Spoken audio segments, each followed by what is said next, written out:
सोलापूर जिल्हा हा आवर्षणग्रस्त जिल्हा म्हणून ओळखला जातो। या जिल्ह्यातील बळीराजाला अनेक परिस्थितींना सामोरं जावं लागतं। या कठीण स्थितींचा विचार करून लोकमंगल फाउंडेशननं शेतकऱ्यांच्या मुलांसाठी विद्यादान योजना सुरू केली आहे। कृषी आणि उद्योजकता महाविद्यालयातील मुलांसाठी जून 2013 पासून ही विद्यादान योजना सुरू करण्यात आली आहे। या योजनेअंतर्गत विद्यार्थी दत्तक घेतले जातात। यात त्यांचा शिक्षणाचा, राहण्याचा आणि जेवणाचा संपूर्ण खर्च लोकमंगल फाउंडेशनकडून उचलला जातो।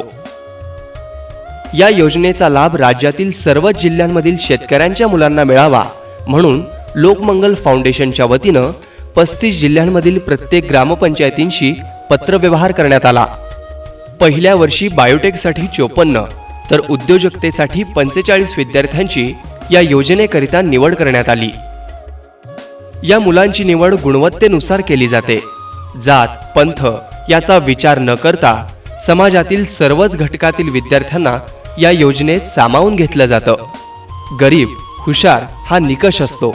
विशेषतः भूमिहीन आणि शेतमजूर, शेतकऱ्यांच्या मुलामुलींना प्राधान्य दिलं जातं। ही निवड करताना त्या गावातील मान्यवर व्यक्तींचं शिफारस पत्रही घेतलं जातं। या मुलांना कमवा आणि शिका हा मूलमंत्र दिला जातो। उद्योजकता प्रशिक्षणातून विविध वस्तू बनवण्याचं प्रशिक्षण दिलं जातं। प्रतिवर्षी या योजनेत 200 विद्यार्थी सहभागी करून घेतले जातात।